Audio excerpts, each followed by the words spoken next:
Today I'm going to be showing you how I colored this beautiful illustration. I'm going to start with the face and I'm going to do like a basic coloring technique, which is layering. I'm going to be layering it and then eventually I'm going to be blending it. So I'm going to start with the face and I'm going to use color pencils, and these are from Castle Arts. I recently got this set. It's 120 set of color pencils and they're very, very smooth. I really like them and enjoy them. So let me start working on this. Okay, so today I'm gonna continue with her hair. I already colored her skin. I used Castle Arts color pencils to do the skin, and basically what I did was to use the basic layering technique. So I started with a light color, then I put like a medium on top, and then I used a dark one again, and I might add just a little more color in her arm, but I'm gonna keep it like that. And I will use a blending tool, which I haven't used yet. Now I'm gonna start coloring the hair. And the cool thing about the hair is that I want it to be green. So this is gonna be kind of exciting.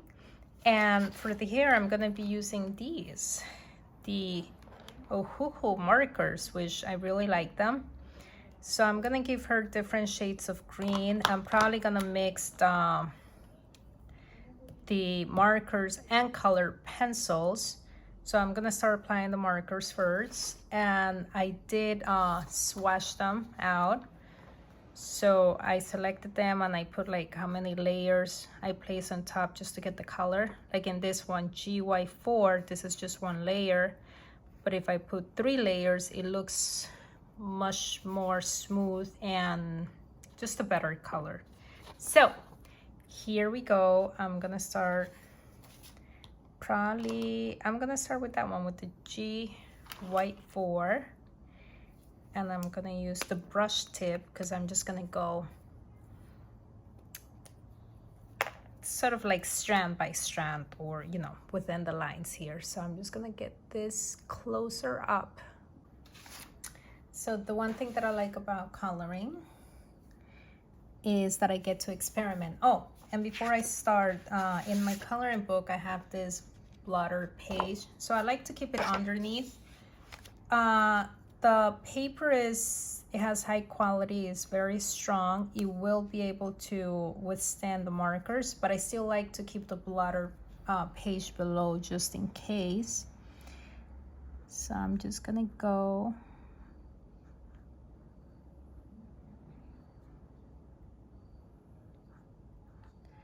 and do this nice and slowly.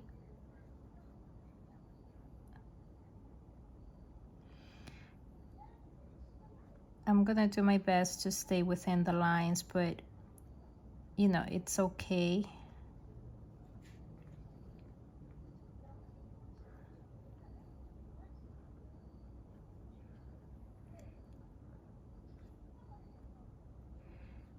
It's okay if I'm not within the lines. Doesn't have to be perfect.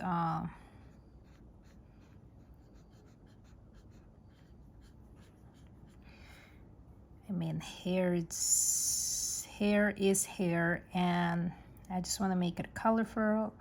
I want to give it some shading.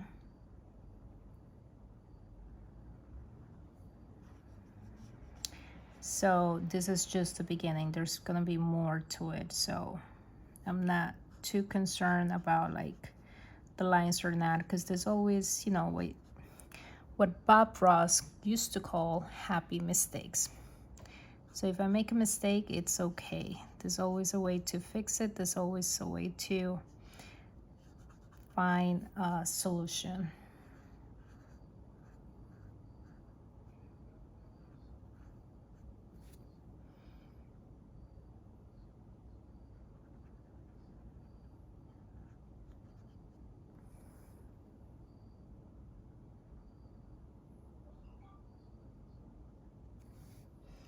Okay, I'm gonna start doing this area, and I'm just gonna do a time lapse so it's a little faster.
So I just finished coloring the hair and I'm very pleased with it.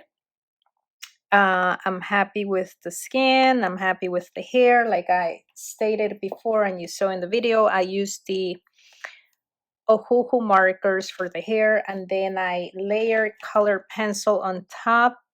If you can see some of the areas, I just put a little bit of colored pencil here and there to give it a little more shading. So now I'm gonna go to her bodysuit. And in this case, let me see if I can show this to you. I was wondering what color to use. So I was doing a little research online and I came up with this. I like this picture. I do love things that are a little more rusty. So I like this kind of like red, orangey rust color. So I'm thinking of doing that. I'm gonna try to give it a little shape to it so it's not too flat. So I'm not gonna use the Ohuhu markers. I will use the color pencils. I have selected two pencils here. I actually have a pink also. So I'm gonna try to work with these three color pencils. I sort of swatched them here lightly and I'm okay with the way they look. It's pretty much the three right here. So this is what I'm gonna go with and I will show you how to do it now, how I'm doing it now. Okay, so as you can see, I'm coloring with the light color first, and it may appear like I'm randomly coloring, but I'm not. I'm coloring the areas that I have selected as the highlights. lines. So I'm making sure that I have that separated. Then I just move to like a medium color, and eventually I'll move to a darker red color. So the reason that I do this is that I like to start with the light colors first. Pretty much everything that I do, I start with whatever color is going to be the light one, because if there's a mistake, it's easier to fix. And then I'll go basically light, medium, and dark. Then I apply the darker one, and I just keep making it darker as necessary. And then once I'm done with all of that, I start blending them. So as you can see here, I'm finally applying the red one, and you will see that I'm going in the outer edges. That's something that I always do when I color too. I like to start with the outer edges, because that way I'm taking my time and I'm making sure that the color stays within the lines. It's, everyone has their own way of coloring. In my case, that's how I got used to coloring. Just start with the outside edges, make sure it's nice and neat, and then color the inside. So that way there's less probability that I'm gonna be going outside the lines.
Okay, so I'm done with this, and I'm just excited the way it's coming out. So my last part is the background, and I'm not so used to coloring the backgrounds. It actually makes me a little nervous to color backgrounds.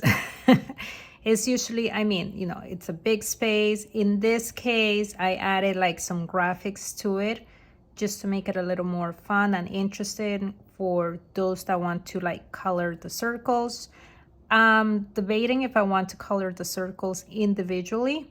I might just kind of like, I'm thinking of using watercolor pencils. I'm not sure if this is what I want to do.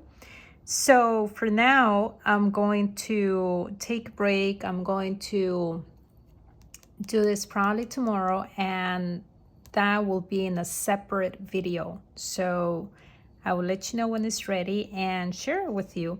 And no matter what the outcome is, I'm still going to be really happy and excited, because even if I don't like it, let's just say that, I still tried. And that's the main thing. That's one of the things that I can appreciate about coloring and that I can add into my own life. It's like I took the risk, and that's what matters. I took the risk. I didn't like it.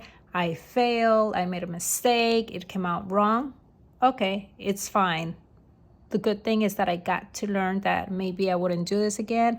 Maybe I'll just try it a little bit different. So that's the good thing of, trying new things, of taking risk, like, good risk, depending on what you're doing, especially here in coloring. So it's not like a big risk. So I will share the next one pretty soon with you.